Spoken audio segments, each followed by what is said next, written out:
Well, hey, True Life.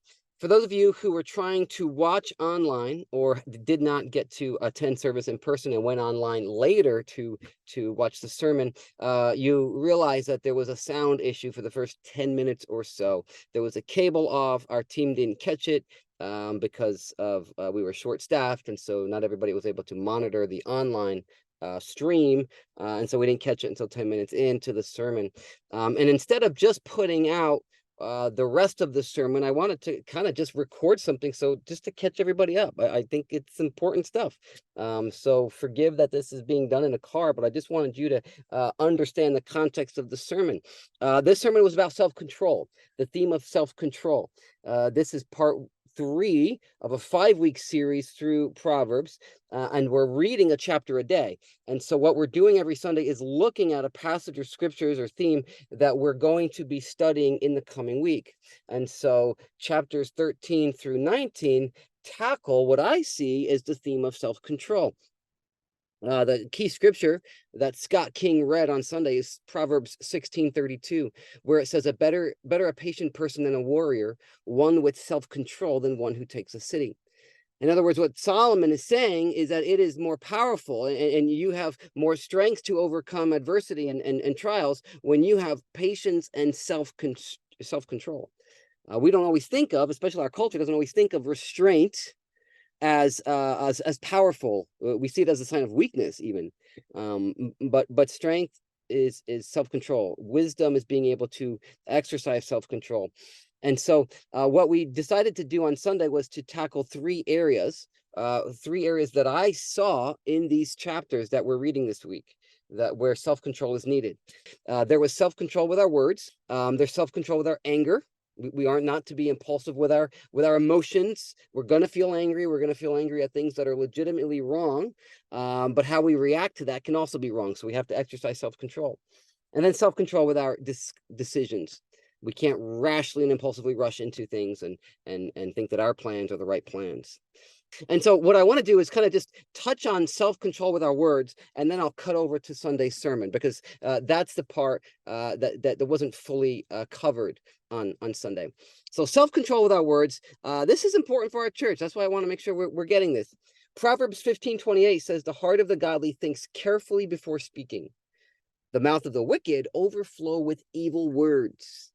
So you think carefully, or you end up overflowing with evil words. Now, what are evil words? Evil words are not simply like plotting murder. Evil words can be anything that takes the focus and the glory away from God and puts it on ourselves. So it could be gossip, could be slander, it could be being extra critical of people and things around us. It could be grumbling, it could be complaining, it could be making jokes about people and then saying, "Oh, I was only teasing you," and it was really just done to get a laugh or to be the center of attention. And sometimes it's just dominating conversations, or having to one up people with stories. The example I used on Sunday was, the person at the party who he hears somebody else talk about getting a broken leg while they were skiing, and then this guy has to tell his story of when he had 2 broken legs while he was skiing, and got back on the slopes a week later. Like, all of that steals glory from God and says, "I want to use my words to make it about me." And that's evil. That's wrong. That's sinful. And so Solomon is saying the solution to that is to think carefully before speaking. Pause, filter a little bit. When you turn on an old faucet sometimes, or like a well water, the first few seconds the water's brown, and you got to let it come out, and then it clears up. And I think Solomon's saying the same is kind of true with our words. Our first gut instinct is not always healthy words. It's brown water, and we need to filter it first in our heads and our heart before we say what is in there to be said.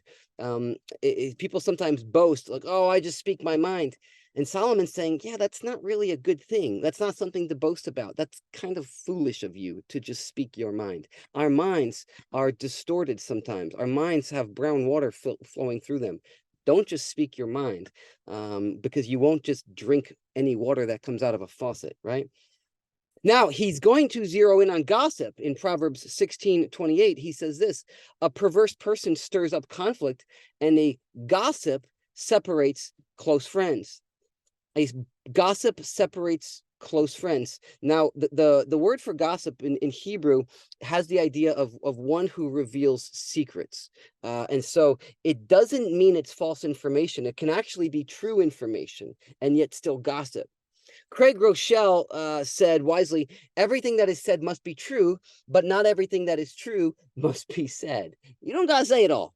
And you certainly don't got to say it all right now in the moment. So how do we know when something's gossip or not? How do we know when something's unhealthy or not? Well, there's 3 qualifying characteristics that I think are helpful. Number 1, impure intent of the sharer. So that means if I'm going to share information about somebody, but what I'm really wanting to do is put them down or make myself and my issues look better. Maybe I wrestle with shame. So by telling you about my neighbor's issues, I just feel better about myself. And then we get to go, oh, those people. And then I get to feel like I'm not one of those people. I'm one of these people, the better ones. Maybe I'm offended.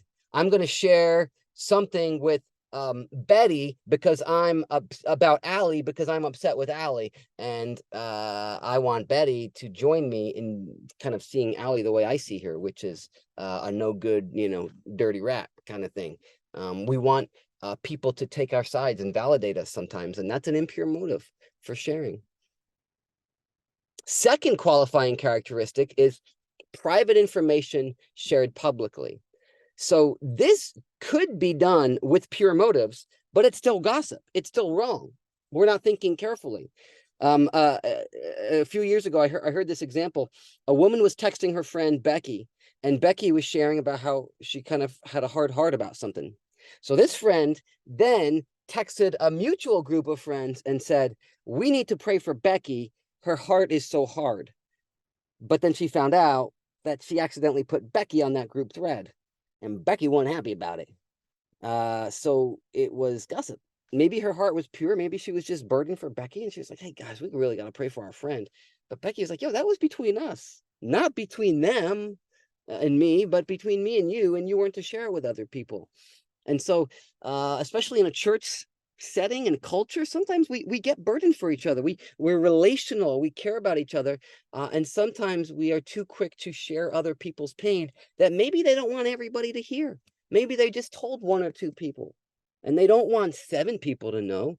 But if you're one of those 2 people and you think, well, the more prayer, the better, you can inadvertently gossip about them and hurt them. So a wise person thinks carefully, pauses. And then a third qualifying characteristic of gossip is that the person who's actually hearing the information has impure motives. Like maybe I'm going to share with you something about Bob because I'm concerned about Bob, and I'm not offended. I'm not hurt. I'm not trying to put him down. My motives are pure, but you're already offended at Bob, and I didn't know it. And I share with you kind of recklessly, and then you use it to build a case against Bob. Oh, I knew it. I knew it. Even Pastor Chris is upset with Bob. And that's not the case, but you're already offended, so you have a filter, a preconceived perspective of Bob. And so we got to be really careful. Rick Warren said this. I thought this was really helpful. He said, when we're talking to someone about something who is neither part of the problem or part of the solution, we're probably gossiping. So in other words, if the person you're talking about or the person you're talking to is not part of the problem or part of the solution, then it's probably gossip. So you got to pause and say, are they part of the problem or part of the solution? People have vented to me about things, and I have said to them, hey, you should go talk to that person that you're upset with.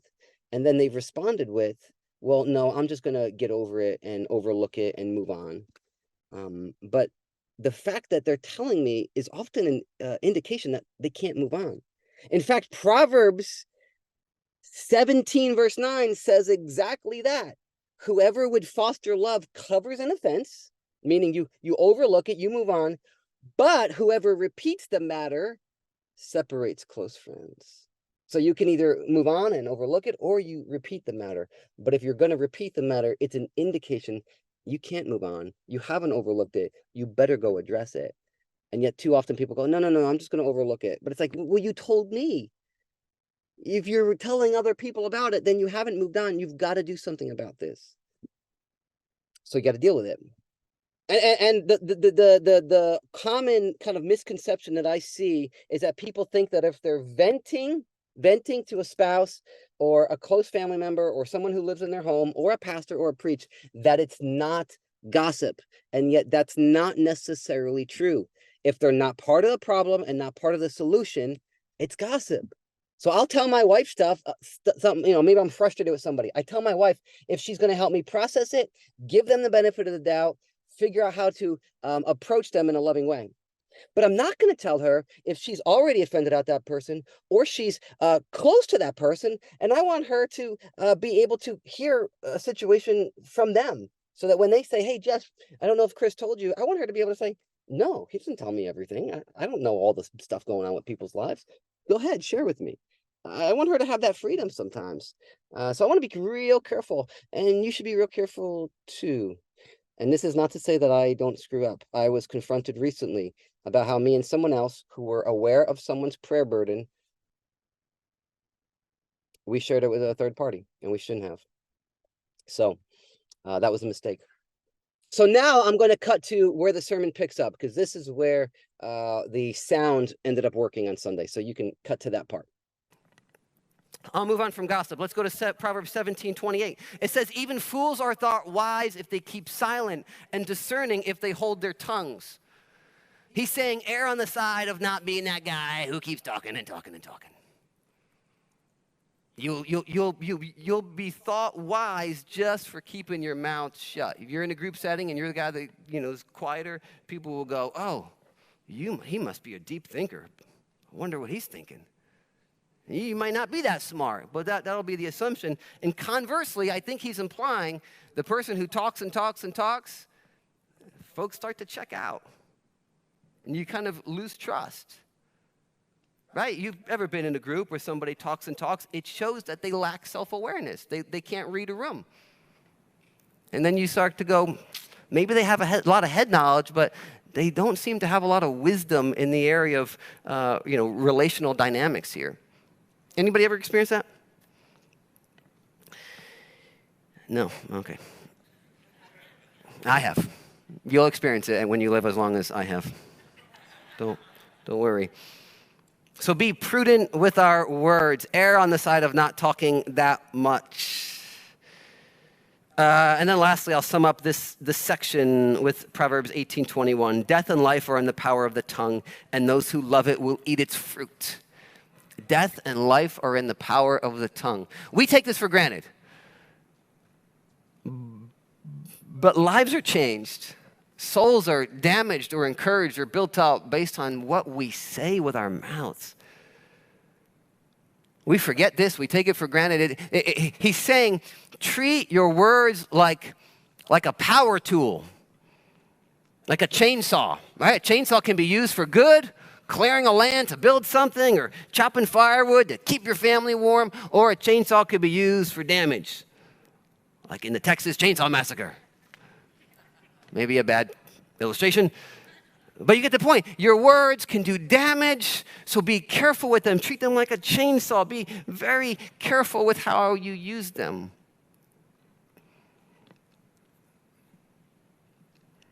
That's the first one, self-control with our words. Second one, self-control with our anger. Self-control with our anger. We all, again, feel angry. We feel it. It's an emotion that we feel when something or someone is threatened, or something or someone of value to us is threatened by something or someone.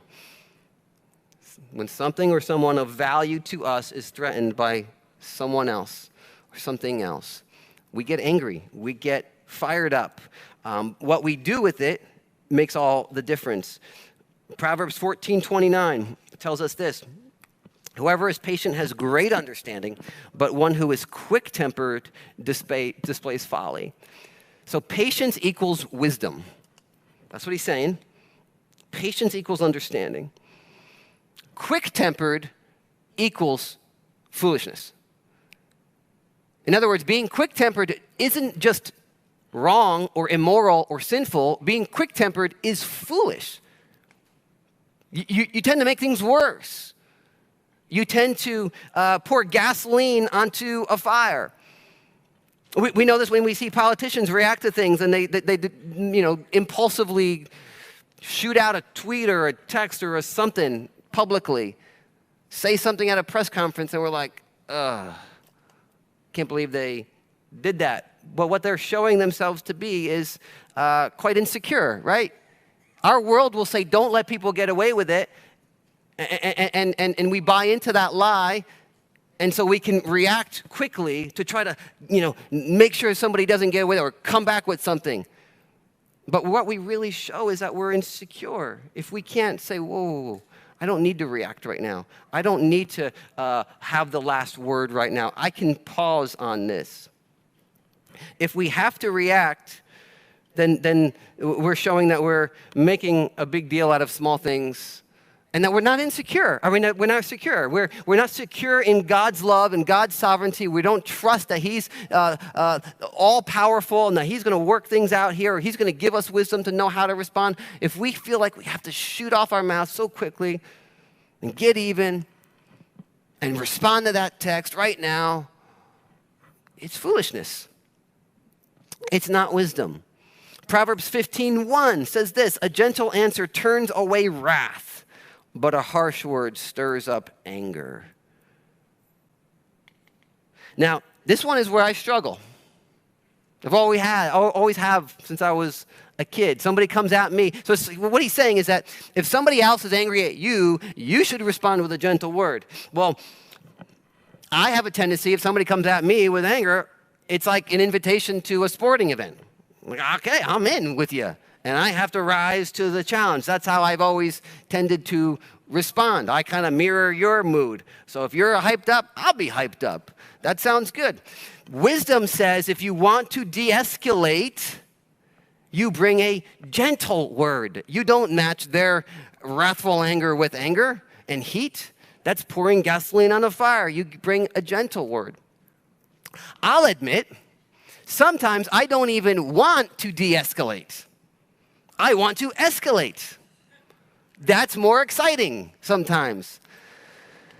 That's more foolish than even, the trying to de-escalate with a harsh word. I want to escalate because I want to win some battle, but trying to win a battle at the expense of causing a long-term war is foolish. A gentle answer turns away wrath. A calm answer calms someone else down so that you can talk reasonably and rationally.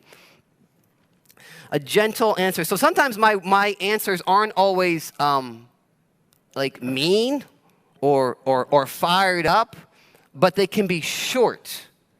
They can be, the tone can be very abrupt.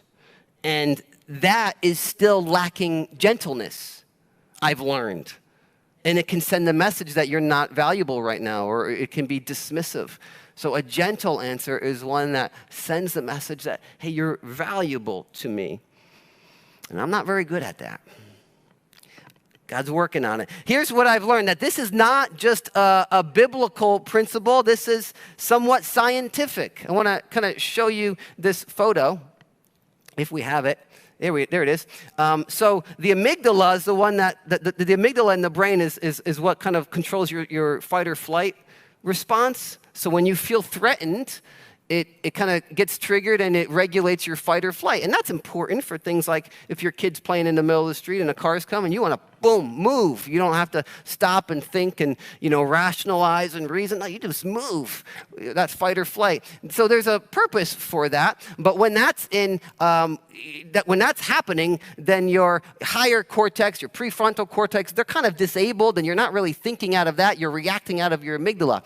So if somebody comes to me angry, or we're in a conversation and they're getting angry, what does that mean? They see me in some way as a threat to something of value to them, right? And they're starting to respond with their fight or flight hormones. If I respond with another heated word, I'm just going to keep them operating out of their amygdala, which is that, fight or flight. They're going to see me as more of a threat. If I want them to actually listen to me, and if I really want them to see my perspective, I got to get them the left side of the screen, right? Thinking from that higher cortex, from their prefrontal cortex. I need them thinking rationally. Well, the best way to do that is to get them to be calm, right? A calm answer will get their brain to slow down from, their amygdala to kind of stop controlling them and they can think rationally. But if we got to meet heat with heat and we think, oh, I'm not going to let them get away with this, we're just going to keep them in fight or flight, and they're going to get us in that fight or flight, and that's just going to go haywire, right? Make sense? That's maybe an oversimplified. I'm not a neuroscientist, but I hope you get the drift there. Proverbs 19:11 says this: a person's wisdom makes him slow to anger, and it is his glory to overlook an offense. A person's wisdom makes him slow to anger, and it's his glory to overlook an offense. The idea of it's his glory it's kind of like the picture of he shines when he can overlook an offense. He shows himself worthy of respect. He shows himself or herself mature if she can overlook an offense and move on, not have to get even, not have to get the last word. The devil would have us believing that overlooking offense makes us weak. But God's saying, no. Being able to overlook it, let it roll off your back, move on, not make a big deal out of it. You actually show yourself to be wise, mature.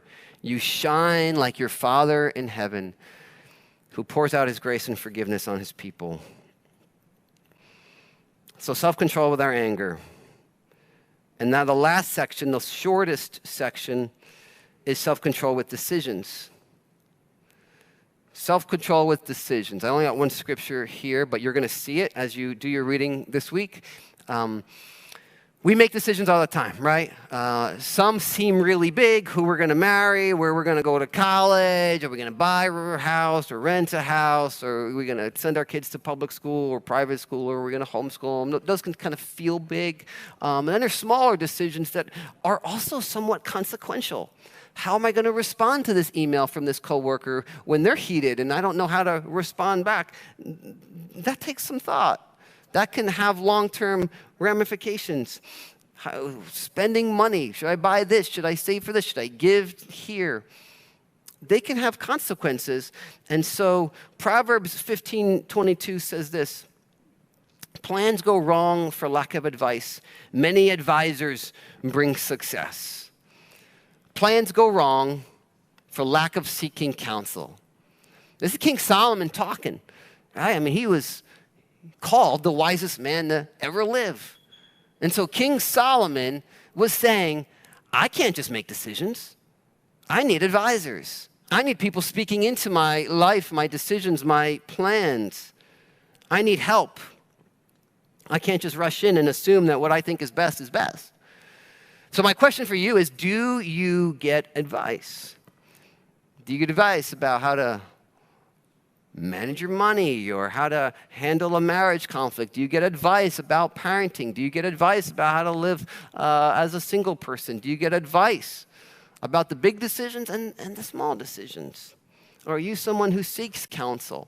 Or do you just assume that what you think is best is best?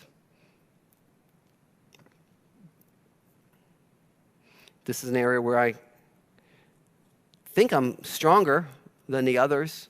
I've always realized that I don't know what I'm doing, so I need help. And so I need counsel, whether it's as a husband or a father or a pastor. I get a lot of advice and counsel, and it's been a help. It's stopped me from doing things because my first impulse is not always, I like to say it like this: I'm good at getting the ball rolling, but it's often not rolling in the right direction. And people have helped me steer things and go, this needs to be tweaked. You need to think about this. And it's been super helpful. Are you someone who gets advice? Are you someone who can let someone speak in you and say, hey, that decision you're making, I don't know if it's the best one. And you can stop and go, you know what? Let me pause on this. Let me stop. This doesn't mean you're driven to make people happy and, now I got to please everybody who's giving me advice. That's not the case. That would be the other extreme. But it does mean you're at least willing to say, okay, if I'm thinking this, but I've got 3 friends who are cautioning me against it, I should pause and pray a little more and consider a little more. And if I'm afraid to get advice because I'm afraid somebody's going to disagree with my decision, then that just reveals my pride.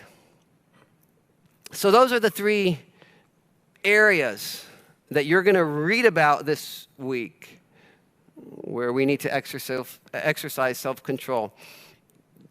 Let me end by just asking you this. Where do you lack self-control and why?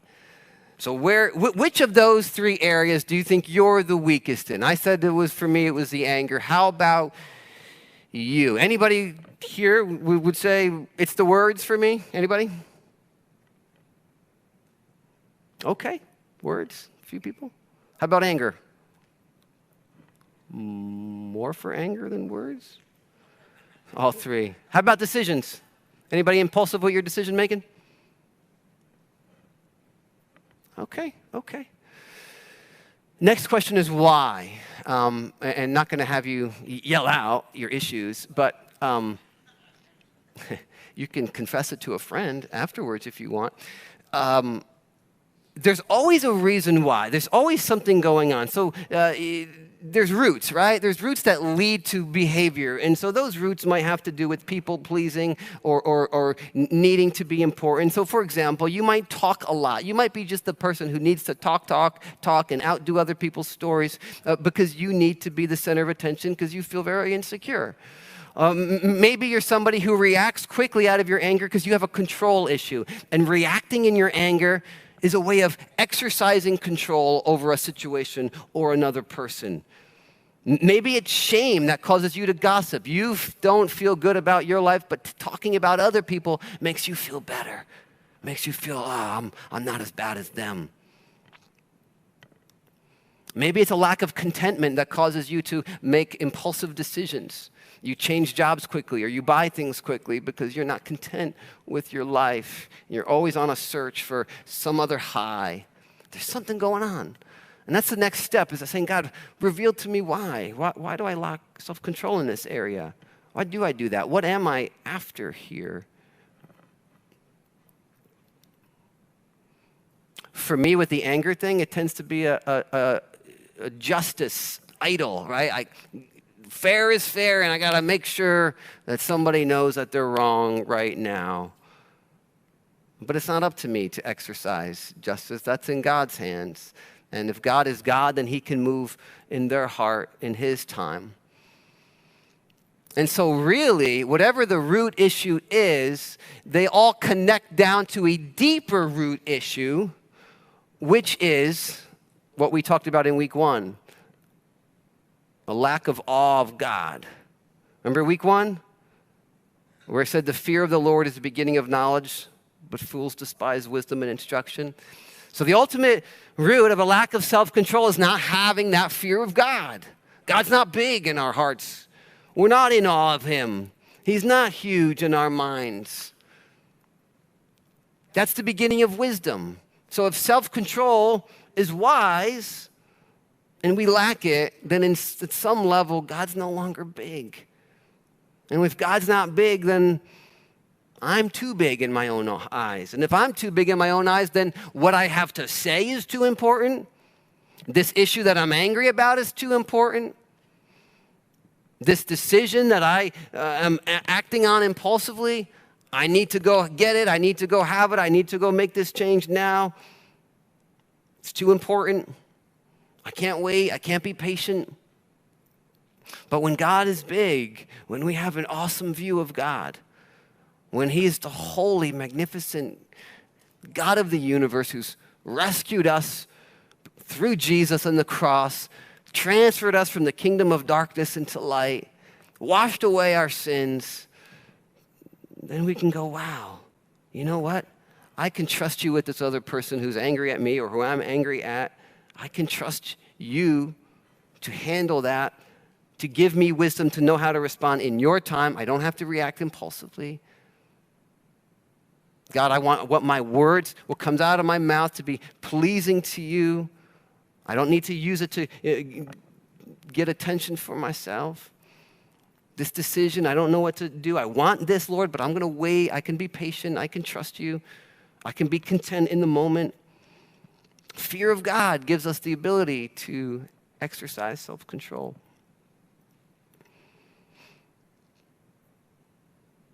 I remember reading about this, and I'll end with this. Abraham Lincoln had a tendency, or I guess a pattern, habit, of when he was upset with people, when people made him angry, he would write them a letter. And then he would stick it in his desk drawer, and he would often not send it. Then he would write them another letter that was a lot more gentle, a lot more diplomatic. And some of those letters were found years later, and they realized, wow, he never sent this. That was just his practice of getting out, right? That first, the brown water, so to speak. But he had the humility to realize this isn't probably the best way to go about this. So let me just get this out of my system, write it down, put it away. So my encouragement to you is find some habits that will help you filter and process the thoughts, the anger, the words that are swimming around in your heart, the decisions you want to make that maybe God hasn't confirmed with people around you. Find a habit that helps you process that and helps you put it in his hands.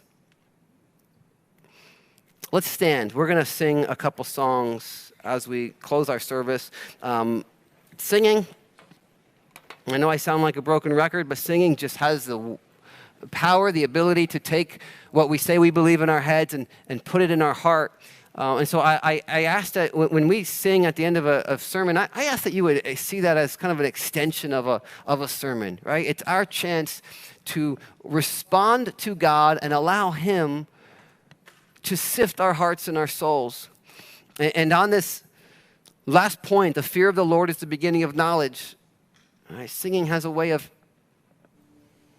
making himself bigger in our hearts than when we walked in here.